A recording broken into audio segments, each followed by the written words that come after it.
The Ultimate Blister Treatment Kit. This is truly a super kit for the serious eventer or for a group of individuals that face a serious challenge that will need treatment kit for every eventuality. The box will also fit into a side locker for the armed forces, where small amounts can be taken out on a daily basis. Apply the island dressings as soon as possible to hot spots, bubble blisters or partially torn blisters. They are varied in size to suit specific locations on the foot. One box of Hyperfix tape can be used to secure the dressings that may need cutting to size with the sterile scissors.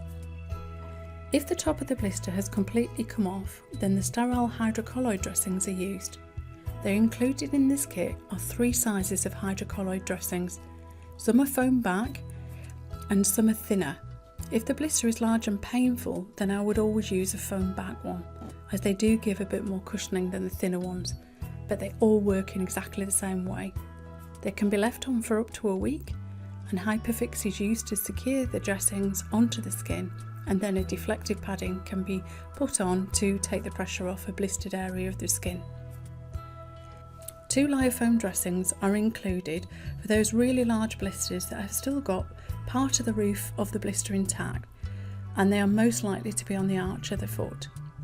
Use the same sterile technique used for a roof torn blister. These dressings are not adhesive and need to be attached with Hyperfix tape.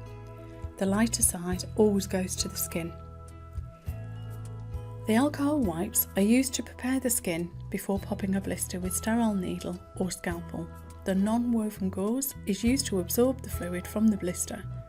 Saline wipes are used to clean a popped blister or a partially torn blister before applying the iodine as an antiseptic to the blister. The foam felt deflective or semi-compressed felt deflective padding can be used to take the pressure off an area of the skin that is blistered. It is applied after a dressing has already been applied to the blister, using Hyperfix tape to secure to the skin. The materials can be applied beforehand to prevent a blister occurring on a known blister site, and here are some of the shapes that can be cut out of the padding. Fleecy foam cushioning padding is included to provide some cushioning for that area that is blistered. It is applied after a dressing and does provide pain relief to the blister affected skin. Secure with Hyperfix tape, and fleecy foam would be used after you have completed an event.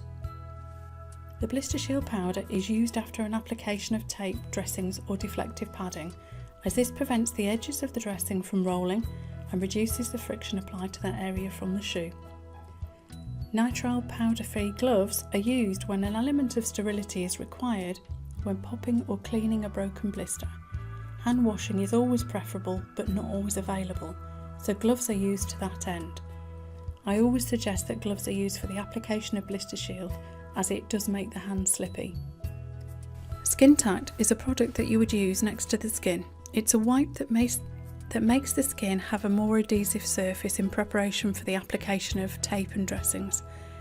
It's great for when you know you might encounter damper conditions that may cause the ordinary tapes to lift off. A note of caution when using this product: wear gloves to apply it, as it really does stick to everything. Any area of the skin that isn't covered by the tape and has Skin Tact on it needs 2 Tom's blister shield applying over it, as the skin will be tacky and also cause blisters. Tack Away is the reverse product to Skin Tact. It removes any padding and taping that has been applied to the skin, especially if the skin tack has also been applied. Tape adhesive residue left on the skin will cause blisters too, so it all needs to be thoroughly removed. The large sterile non-woven gauze and sports wrap are for the feet that have become macerated. This is when the skin has got too wet and is wrinkled and fragile and needs protecting whilst it is drying out overnight.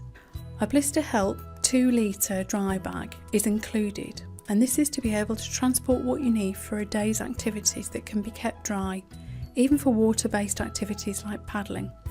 One can be popped in the canoe with you. A comprehensive set of illustrated instructions are included into the kit.